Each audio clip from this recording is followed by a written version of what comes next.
Have you guys ever wondered what goes into keeping our rivers stocked with salmon?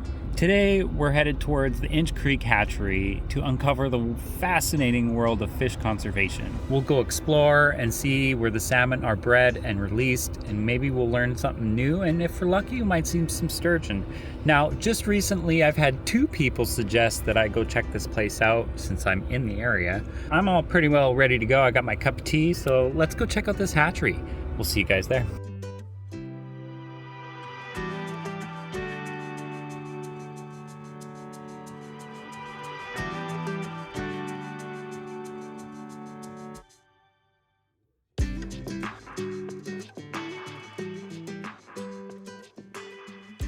I've never really visited fisheries or hatcheries, so I never really knew what to expect, but the Capilano River did have like huge billboards.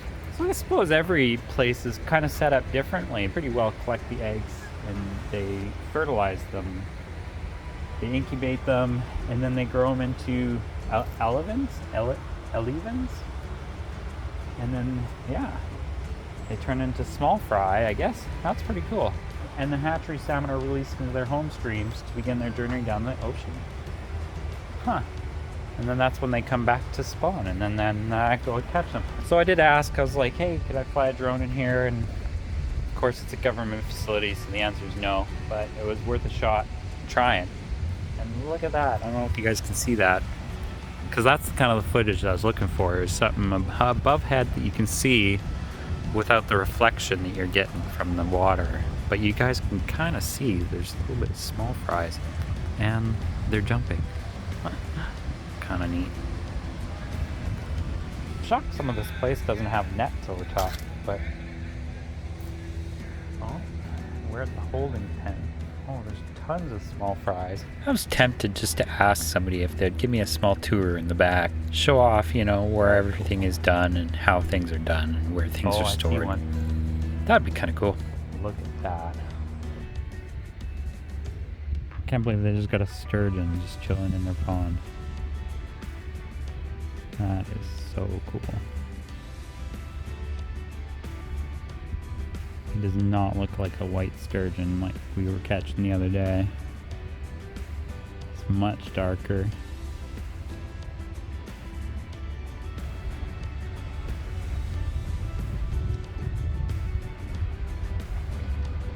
I wonder if they should have a little vending machine so you can feed it. That'd be kind of cool.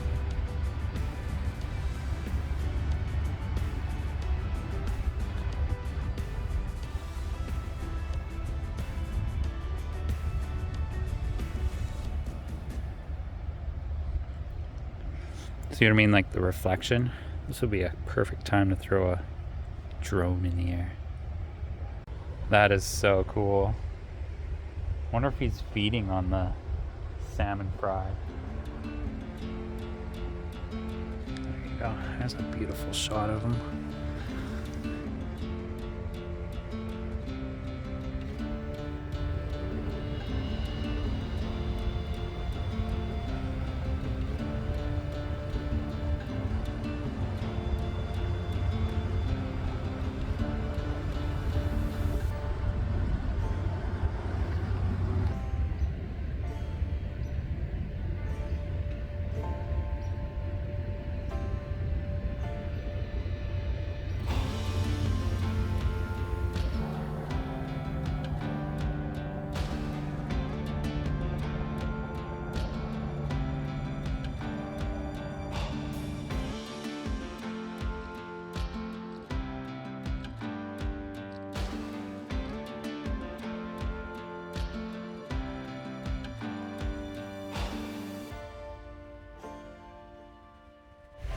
There's 2 of them. That one's a little whiter. So we got one over here. And one over here. I think that one might be a little bit bigger.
I'm waiting around to see if these two sturgeon will, you know, interact with each other.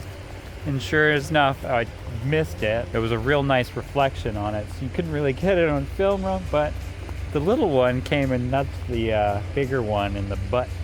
Just bumped him in the head, pushed his old tail over and swam away. Not aggressively, and they're not swimming fast or anything like that. It was kind of cool to see them interact with each other. It's pretty hard to film. This is actually pretty darn cool, guys. It's definitely worth coming out and checking this place out. It's pretty darn cool. But we're gonna have to say goodbye to these guys. Maybe we'll come visit them on another day. What would be cool is, you know, raising one from like a small fry and keeping it as a pet and having a pond like this in your backyard. And be like, oh yeah, I got a sturgeon out back. He's mine, he's my pet, you know? I don't know if that's legal. They're a protected species, but I know there's sturgeon farms that you can actually go eat sturgeon, but I would assume that's pretty pricey. Especially considering they're commercially operated as well. But yeah, there's tons of small fry in there. I wonder if they're feeding on the small fry. I wonder if they're mating these pair, like, I don't know. So I totally walked right by this, and they've got all the information right here. Apparently the largest one is 80 years old, and they measure between 7 feet and 7.5 feet, so I knew one was a little bit bigger. One weighs about 200 pounds, and they're both males. One was obtained from a private pond in the Fraser Valley, so probably somebody had one in their pond, like I was just mentioning, and the other one was angled from the Fraser River. And they were putting this little lagoon. That's why I was kind of curious, like, how did they get here? And apparently they were transported here. So there you go.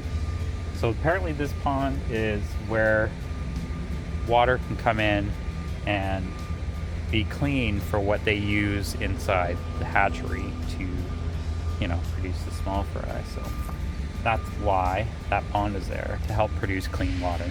So I guess artificially spawning was first successfully attempted here.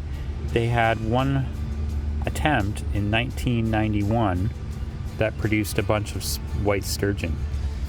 So that's pretty cool. They're no longer spawning sturgeon here, but apparently a college is still spawning some sturgeon, so that's kind of cool. So their nose is covered with nerve endings which detect electrical generated by movement, and have 4 barbels that have taste buds and sensors that pick up odor. When the fish finds food, the mouth expands to form a partial vacuum that sucks it up.